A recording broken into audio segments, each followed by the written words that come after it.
There we go. All right. Carisbrooke. Came around the corner from where I parked the car. Got a swarm. Got them in the act here. In this video, I'm going to be wrong about a lot of things. In my defence, it's because it's unbelievable. So, here's the main body, and I think they're just deciding which one to go into. Now, I don't want to disturb them too much, to be honest, but we've got interest around this hole and interest around the hole behind the grass there, and I don't want to mess with them. I want to let them just get on with it. Anything I can do is probably just going to hold them up a bit. But you see, we've got a little bit of Nasonoff pheromone, Nasonoff behaviour going on here. I don't think they're going to fly off and pick somewhere else. I think they're going to pick one of these. Yeah, here we go. Nice bit of Nasonoff behaviour there as well. So again, my swarm control has been fairly rigorous on my own hives over there. So I don't think it's out of those. We've got a drone on the top here. That's always quite indicative that it might be a virgin queen in there. Although, to be honest, it's usually, if it's a virgin queen, you get quite a lot of drones. So I might not be. They do just sometimes get caught up in the fun and join in with the swarming. So yes, I don't think that they're from my own hives over there. Over the valley, you can't actually see it from here, but if we just go over this hill, we're not more than 1.5 miles from the castle. And the castle, as I've mentioned in other videos, is absolutely chock full of wild bee colonies. Every little nook and cranny in the stone walls there has got a wild bee colony in there. They get swarms up there all the time, and I'm certain that quite a good number of them fly over the valley here. We had at least 4 last year, I think possibly more, into bait hives that I left here. We had 4 weeks in a row, I can definitely tell you that, where I'd come up and there would be another swarm had moved in and I'd have to put another bait hive out. And that's fantastic. And they do seem to, by and large, be all right bees. You know, this Darwinian beekeeping idea that the bees that are wild in your location are the best bees for your location. I'm in two minds about it, but they've come out as being pretty nice bees. You know, they've been able to survive in a hole in a castle wall, so they should do even better in a hive, maybe. There might be a flaw or two in that reasoning, but all the same, it's nice free bees. I'm pondering, if our queen rearing goes well, whenever we get a swarm, actually swapping out and putting the queen from the swarm into a very small hive, and seeing how she gets on, and taking the bulk of the swarm and giving them over to one of our reared bees, our reared queen bees that we know the quality of, and then keep hold of the swarm queens, because you just don't know, one of them might end up being a star. But you know, putting them in a smaller one and starting them off a bit slower as an unknown quantity, and bank on the known quantity of our reared queens, that is something that I'm pondering. And so yeah,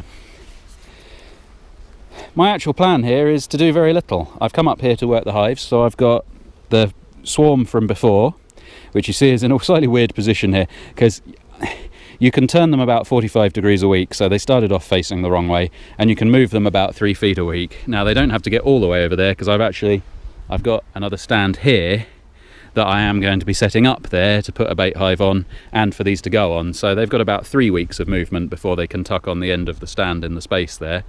But yeah, so I'm going to do my regular inspections. I'm not anticipating actually having anything interesting to film in those.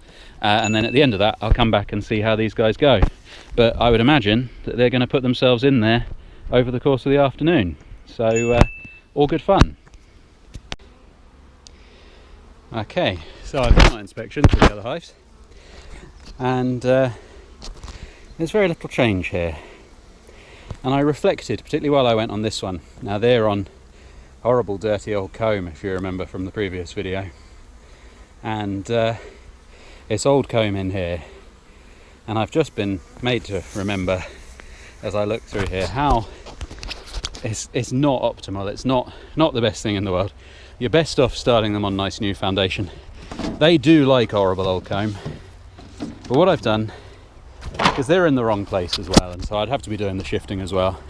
So now is the good time, before they start doing anything, to get them in on nice new foundation here. So they're older frames, but they've all been steamed, and we've got the nice new foundation here, and that will go for at least a couple of years before it needs changing. Whereas what's in there, you know, I'd have to shook swarm them, I'd have to swap it all out next year, but it's not great for disease and things like this. So what I'm going to try and do, I'm going to lift the individual parts before they decide to go into one of those, because they are still, you see, they're all down the crack between the two here as well, and I just don't, you know, there's a lot of action here, but they're not really fanning or showing any intent on doing anything. So I'm going to force the issue for them a little bit. I'm going to shake them into the nook here. I'm going to put a board out in front just for any that miss to march in, and that marching in process really does seem to encourage them. If they feel like they've gone in themselves, they like to stay a lot. I don't really like these little dial doors here, but what it does have, because yeah, you see that sometimes they unstick and close on you, but what it does have to its benefit at the moment, it's got this little queen excluder entrance. So if I do get the queen in, and I'm confident, one of the things I can do, I'm turning you around for his eye, I'll start again. So if I do get the queen in, one of the things, I rarely have to do it, but I feel it might be necessary today, I can close that round so that she can't get back out again. So if they do go, no, we want a horrible old thing, the queen is stuck in here, and so it forces the issue. They have to establish into here, and then they're in the right place with a space next to them for this lot to creep in closer and get closer. I've not moved them yet. I'll do that after this is settled. And I think that's gonna be how it's gonna have to be. So, can I do it one-handed? I'd love to do it one-handed and talk to you rather than go over to voiceover. I'm aware that the quality of my microphone at home isn't very good. So let's see. Let's see if I can do this without having to put you in the tripod and voice over what I do, because it's not as useful. So I'll just pop you down for a moment. I'm going to have to lift this way rather than up, because there's a mass of bees in there and it might hurt them. Let's just be careful where I put my hands. Ooh, didn't like that much. So, oh crikey, we've got festooning here, the old barrels of monkeys game, like they're trying to build comb there or something. If we look down in here, it's a decent number of bees. It's not a swarm to host a party over. Oh my goodness! Well, they've been here a while then. Look at that, they're trying to build comb on the outside, the dafties. That's our problem here. I'm glad I looked. Right. Okay. Alright. This is insane. I'm so glad I looked. Look at that. They're building up a bit of comb on the outside there. Oh, there's a little bit to be seen there. So they didn't want to go in one. So hopefully there's no brood in that. But they can't do that in Britain. You see swarms you see open air nests like that in hotter parts of the world. And it's hot today. I mean, it's 23 degrees and I'm sweating in my bee suit. But they can't do this in this country. It's only May, we could still get snow. You know, it's Britain. You can go out in the morning and get sunburnt and then get frostbite in the evening. Ridiculous way to behave. So, no, they're going to have to get rehoused, because that's crazy, and I'm going to have to take all of this right away. What a pity that they've expended the energy to make this wax here. Right. Okay, I'm going to have to take this apart. Pop you down there. I wish that the tripod had a microphone that would work for you. So I don't want to pop that down either.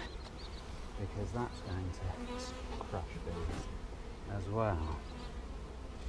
Right, so let's try and get a peeky inside. There are bees inside, but not very many. Okay, I don't know what their game is. 2 years ago we had one set up on the underside of a hive, but this is unbelievable. Right. Okay. I think I can rest them down on their side like that. Yeah.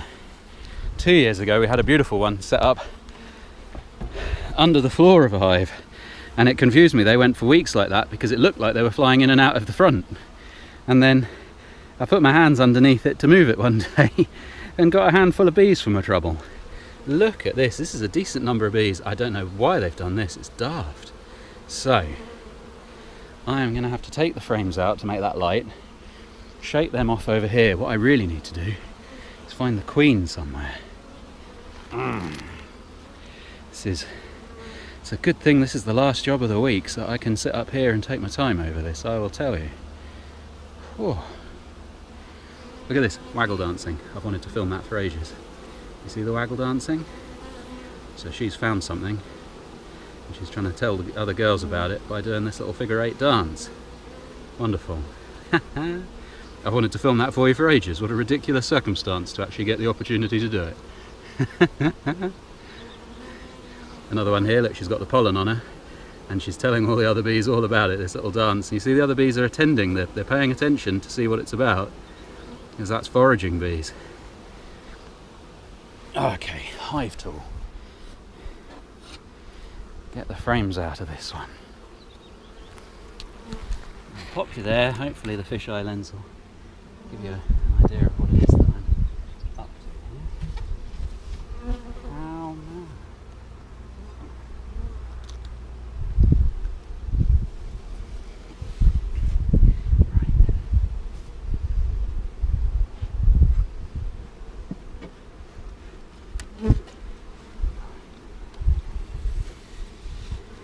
So there are bees, look, they're storing in there. Right, what it is, okay, that's making more sense now. What it is it's a colony that's too big to fit in here.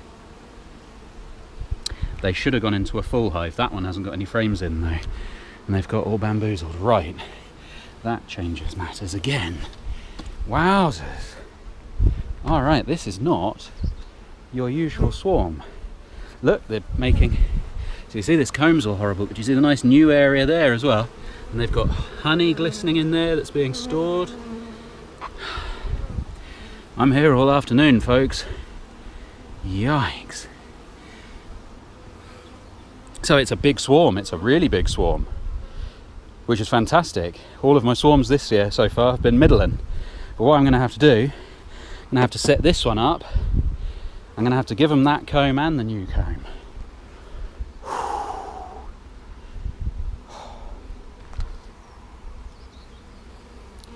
Wow. I'm going to have to turn you off while I do some of this because I see the batteries on 1 bar left, and I'd really like to be in for the kill, in for the end of it. So, just to tell you, having looked in this, so we see them putting stuff in this horrible old comb. Now, whenever I talk about horrible old comb, don't let it put you off buying our honey. If you remember what I said about brood boxes and supers, this is the brood box where the queen lays the eggs, then you've got a queen excluder, and then you've got the super. I always make sure lovely stuff, lovely clean comb goes in the super where the honey goes. The honey never comes out of the brood box, and so it's never coming off old comb like that. Your honey in your jar that you buy from me has never come off comb like that. It's always come off pristine new comb.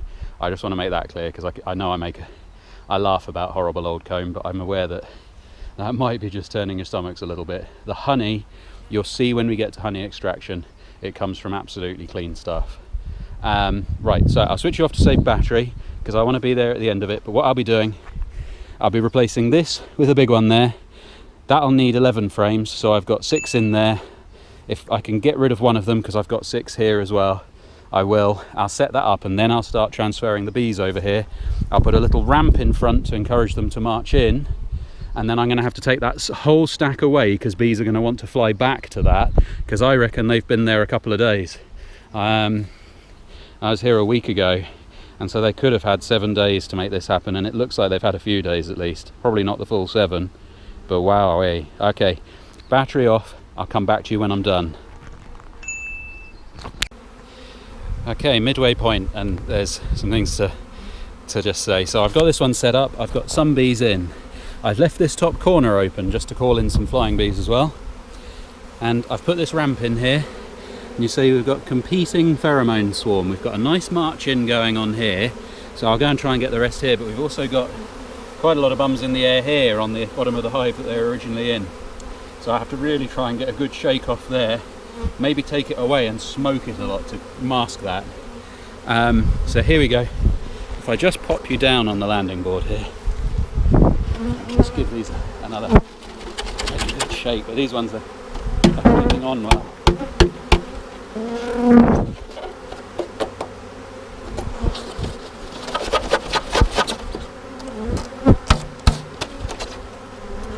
Right, there we go. There's a lot more off this now, just a few little hangers on, and what I'll do, I'll take this right away because this will smell really swarmy.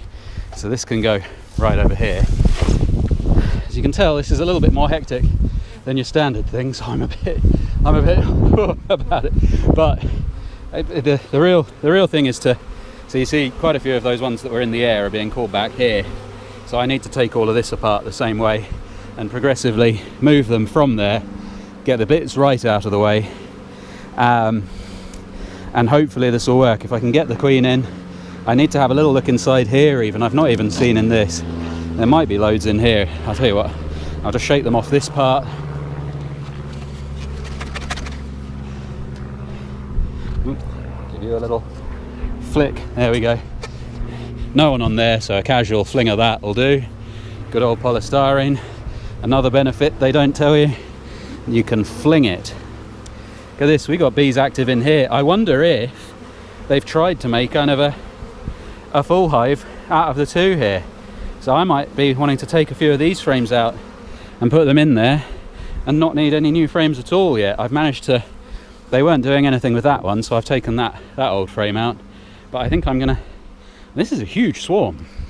This swarm is actually quite a lot bigger than anything we've had so far this year. It's probably right up there in some of my top ones. It's amazing. What you look at and what you first think, it's definitely not that. So stunning, really, really good. Okay, I will switch you off again to save battery to make sure that I can film right to the end. But yeah, look at this, amazing, amazing.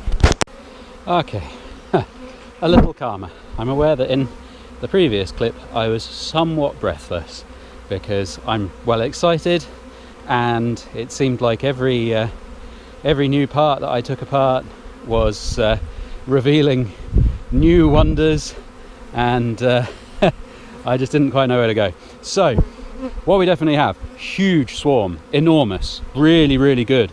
This is honey this year, if I can make sure that they stay hived. So I've shaken them out. The weight of them, this plastic crown board couldn't handle it. I've had to reinforce with an old wooden crown board I had lying around, and we've got a cracking march in going on. Look at it. Not as much bum in the air as I'd like, but I've still got the last piece over here. So you see we've got quite a bit of bum in the air over here, so I need to take all of this stuff right away because I think every bee in the air, oh no, there's bees inside this as well. This is what I'm saying, every new thing, there weren't. Okay, cool. I'm gonna have to work through that as well. Maybe there's good comb in there as well. I'm gonna have to shuffle around a bit more inside, but what has to happen, this is huge. I might even have to put a second brood box on, which I don't normally do. That's my mum's game, to double brood hives. Maybe that's how this is going to have to be. They're enormous. They're absolutely enormous. This is beekeeping. Buzzing wealth can drop out of you from the sky without you really knowing about it. Literally, you know. I don't like to commodify my bees, but the value of this to me, what this means to our business, and it's just appeared. You can't believe it, but it is how this business works. It's how beekeeping works sometimes. That sometimes this kind of wonderful thing can happen to you, and boy isn't it wonderful. And I'll just say right now, they're mild as well. I mean, I'm having to be fairly rough with them, and they're being really, really calm with me as well. It's fantastic. Looking at these numbers of bees, I'm going to have to put a second brood box on. I'm going to have to double stack this, which is not my normal beekeeping practice, but they're a big swarm. Fantastic. Kate's been texting me saying, oh, you know, how is it? Have you got it? And I've not been able to. These gloves mean that you can't text very easily. When I can take a break, I'm going to share the good news with her, and she'll be thrilled. Amazing. Right, off again to save battery. Who knows what the next update will bring. See you in a moment. And we're done. If you saw me, if you follow us on Facebook as well, you may have spotted the live video of this. I gushed rather, because it's huge. I mean, this is an amazing thing to happen to us. It must be like a prospector striking gold, you know. And so, yeah, I pondered in that video what kind of size colony that this swarm could have come from. Typically, a prime swarm is 50% of the bees, and this is huge. So I don't think so. Let me just show it to you, and then I'll talk about, so you can see how huge it is rather than just take my word for it. So they're nearly all in. So the stack over here has pretty much, there was a little cluster still on the grass, so I guess that still had a bit of swarm pheromone. These bees here are probably foraging bees coming back in and then getting confused. I'm seeing a few of them flying over here. Now if they reinforce that little one, well, that's all right. I'm not seeing fighting at the entrance there, so you know, those foraging bees will just help this one. This hive won't miss it. It won't miss it. Now hopefully you can see I don't have a viewfinder on the GoPro. It's got a big wide angle lens, so I hope I'm standing back far enough. I've had to put 2 brood boxes on, and I'm just looking at it going, you know, if I'm back in a week, they'll have rammed that. So I've put a super on top as well with a queen excluder on, because I think they're going to get straight down to business. I will probably look to split this and provide the half without a queen with one of our reared queens. This is almost unmanageably big. The weight, lifting this off when it's full of bees and honey and brood to get at the lower one is just going to be backbreaking. So it is really going to be worth my while to once I've got a reared queen from our queen rearing, one of them will go into here. I mean, maybe leave a half-sized one, half of that will give us a lot of honey, and take the other one and split it in 2 and start 2 nice ones off like this. This one here is, I'm quite pleased with. They're on 3 frames in there, but they're going like a train, and you know, I would anticipate end of season honey off them. Well, this is an unbelievable amount of honey potentially here. Absolutely extraordinary. So, you know, well worth it. But yeah, so you see they're almost all in. They're settling in well. I'll come and have another look at these girls early in the week. So realism has to set in a little bit. If you do go over to our Facebook page, you'll see me gushing like you wouldn't believe. My normal reserve and British understatement goes right out the window. But it's like Christmas for me right now. Only with a present I really want. I'm doing really well at getting presents I really want. I make a list at 39 years old. I've learned if I make a list and tell people what I want, that man difficult to buy for issue. So yes, please, friends and family, don't be upset with me for saying that. But this is like a mid-season Christmas, and you know, I've been wanting bees, more bees. Oh, I'm losing it. I'm totally losing it. It's a really exciting time. I mean, unbelievable that something like this can happen to you just by dumb luck. I mean, you know, so there's no philosophy behind it. There's no philosophy to it. But when you put bait hives out, you open the door to good fortune. It doesn't make it happen, but it makes it possible. And you know, if if you want to take, if you're a non-beekeeper and you want to kind of extrapolate out some kind of life lesson to that, be my guest. I am just some bloke who faffs around with bees. I don't have any answers to life, but it's heartwarming for me. I hope my excitement is infectious for you. Yeah. But yeah, so a cold dose of realism. Things could happen here. So for example, they could just reject this hive. So they could then swarm out again as well. So what I'm going to do, you will see. This is the wreckage of the stack of shame here. I have just been shaking them out and then chucking it over there so it's right out of their way, so that any lingering swarm smell on that goes away. I will reset the stack of shame, not over there because that will confuse them. I'll pile them up over there, and what I'll do is I'll try and put some bigger bait hives. I've been meaning to set up some full hives as bait hives. I'm now getting a bit behind the bee work, so you know the beekeeping is taking up more of my time. Where with a family illness in the winter, I wasn't able to get ahead of putting together frames and cleaning hives and things. I'm a little bit behind, so one of the reasons that I haven't put out big bait hives is I'm having to put the frames together, which means I'm having to clean the frames first, and I'm getting a bit behind with that. In the normal course of a season, that would have all been winter work, and I'd have stacks of stuff just ready to go out.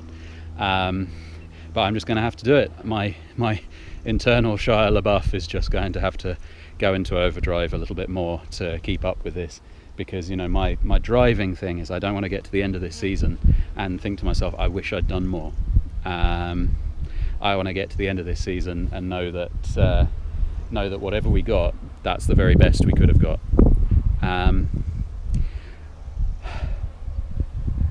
The excitement's wearing off and the fatigue is beginning to build in now, and I've probably waffled on.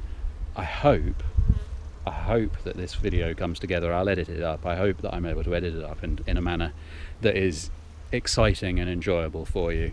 I really do, because yeah, it's been exciting and enjoyable for me, and I really want that to come through on film.